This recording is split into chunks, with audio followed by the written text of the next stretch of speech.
আর কলেজের ছাত্রছাত্রীবৃন্দ সবাই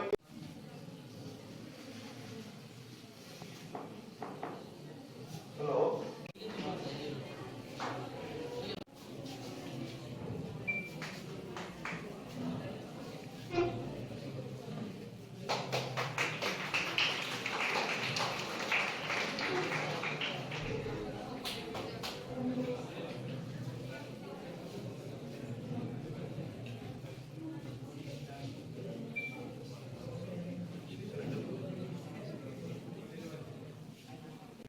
যে আমাদের এখানে যেটা আমাদের যে সমাজ যে আমরা বাস করি, যে আমরা মধ্যবিত্ত নিম্ন মধ্যবিত্ত পরিবার থেকে তো আমরা ছেলেমেয়েরা এসেছে।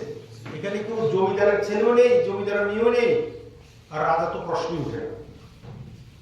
সাধারণ পরিবার থেকে আমরা এসেছি। প্রথম কথা হলো,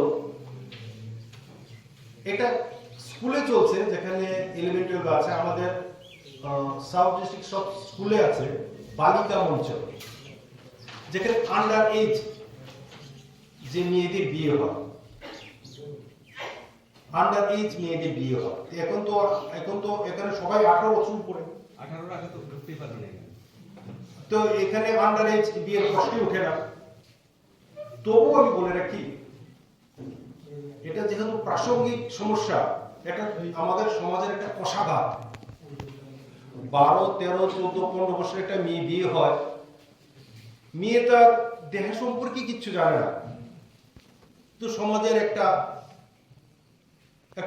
পরবর্তী পর্যায়ে একটা বোঝা হয়ে দাঁড়ায়। তো এটা আছে, সাথে আছে ড্রাগ। আমি একটা করে শুরু করছি। ড্রাগ, নেশা। তোমরা যদি দেখো কোন সময় এনএইচ, এই যে ন্যাশনাল হাইওয়ে, এই এনএইচ আছে, কোন সময় গিয়ে একটু ভালোভাবে লক্ষ্য করবো তো, কয়টা ছেলে, কম বয়সের ছেলে হ্যামলেট দেয়, কয়টা ছেলে বাইক চালায়, কিভাবে চালায়, কত দ্রুত গতিতে চালায়। অনেকগুলোর কারণ পেছনে কিন্তু নেশা।